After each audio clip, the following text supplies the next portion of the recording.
Mumbai attack को लेकर कई तरह के सवालात लगातार खड़े होते रहते हैं, लेकिन इलेक्शन के दौरान एक कांग्रेस नेता के जरिए यह बयान दिया जाना कि हेमंत करकरे की मौत कसाब की गोली से नहीं बल्कि भारतीय पुलिस वालों की ही गोली से हुई थी। ये बयान दिया गया कांग्रेस के एक बड़े नेता के जरिए, बाकायदा पब्लिक प्लेस पर जाकर के पब्लिक रैली में उनके ज़रिए ये आरोप लगाया गया कि हेमंत करकरे को कसाब की गोली से नहीं मरे थे बल्कि उनको पुलिस की गोली से मारा गया था और वो पुलिस वालों का ताल्लुक आरएसएस और संघ से था। ये आरोप लगाया गया है और ये पहली बार नहीं है, बल्कि इससे पहले भी कई बार इस तरह के मामले सामने आए हैं। इस तरह के आरोप लगातार सामने आए हैं कि हेमंत करकरे जो मालेगांव ब्लास्ट की जांच कर रहे थे, जिसमें साध्वी प्रज्ञा ठाकुर और उसके साथ ही कर्नल पुरोहित, इंद्रेश, इन तमाम लोगों का नाम सामने आया था। बाकायदा उसको लेकर के उन्होंने सबूत भी इकट्ठे किए थे, क्योंकि मालेगांव में जो ब्लास्ट हुआ था उसमें साध्वी प्रज्ञा सिंह के नाम गाड़ी थी, बाइक थी, जिस बाइक में टिफ़िन बम रखकर वहाँ पर ब्लास्ट किया गया था, जिसमें कई लोगों की जान चली गई थी। उसके अलावा मक्का मस्जिद और जो पाकिस्तान की ट्रेन है उस ट्रेन में भी ब्लास्ट के मामले में इन तमाम लोगों को आरोपी बनाया गया था। कर्नल पुरोहित को लेकर भी कई खुलासे हेमंत करकरे ने किए थे, साध्वी प्रज्ञा को लेकर कई खुलासे हुए थे, लेकिन उसके बाद जब उनकी मौत हो जाती है मुंबई ब्लास्ट में तो ये फाइलें बंद हो जाती हैं। भारतीय जनता पार्टी की सरकार आती है 2014 में और उसके बाद ज़मानत हो जाती है साध्वी प्रज्ञा को। 2019 में भोपाल से टिकट दिया जाता है, लोकसभा वो पहुंच जाती है। इस बार टिकट काट दिया जाता है क्योंकि अब इस पूरे मामले में ट्रायल शुरू हो रहा है और लगातार कोर्ट के वारंट के बावजूद कोई ना कोई बहाना बना करके साध्वी प्रज्ञा कोर्ट जाने से बचती रही है। तो ये सवालात ऐसा नहीं है कि पहली बार कांग्रेस के किसी नेता के ज़रिए उठाए गए हों, बल्कि इस तरह के सवालात न सिर्फ पॉलिटिकल पार्टीज़ बल्कि कई पत्रकार भी इस मामले को लेकर सवालात उठा चुके हैं।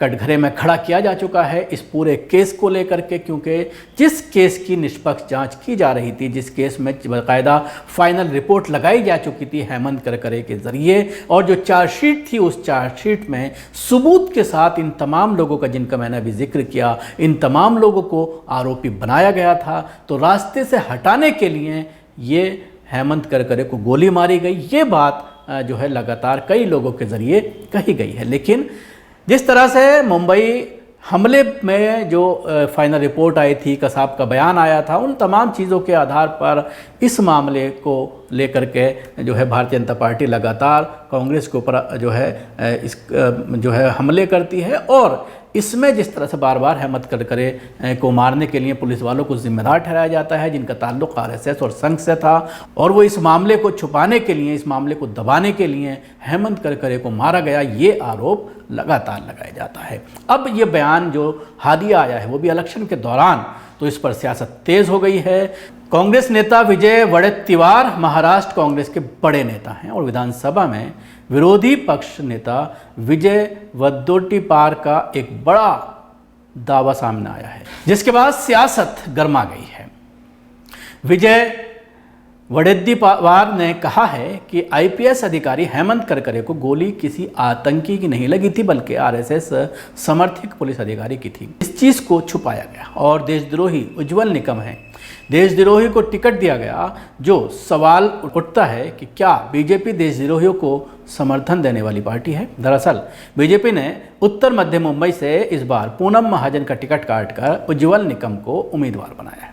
निकम यही सरकारी वकील हैं जिन्होंने कसाब को फांसी तक पहुंचाया था। अब कांग्रेस निकम को लेकर सवाल खड़े कर रही है।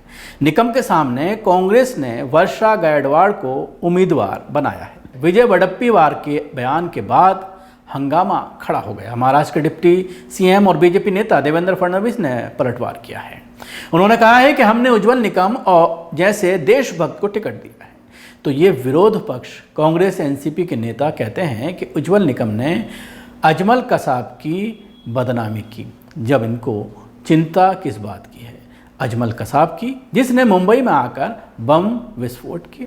हमारी सहानुभूति उज्जवल निकम के साथ है और उनका महाविकास अघाड़ी अजमल कसाब के साथ है।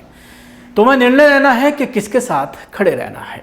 महाराष्ट्र के पूर्व एटीएस प्रमुख हेमंत करकरे की हत्या के बारे में अपने कथित बयान पर कांग्रेस नेता विजय ने सफाई दी। उन्होंने कहा है कि वह मेरे शब्द नहीं हैं, मैंने सिर्फ वही कहा है जो एसएम मुशर्रफ की किताब में लिखा था।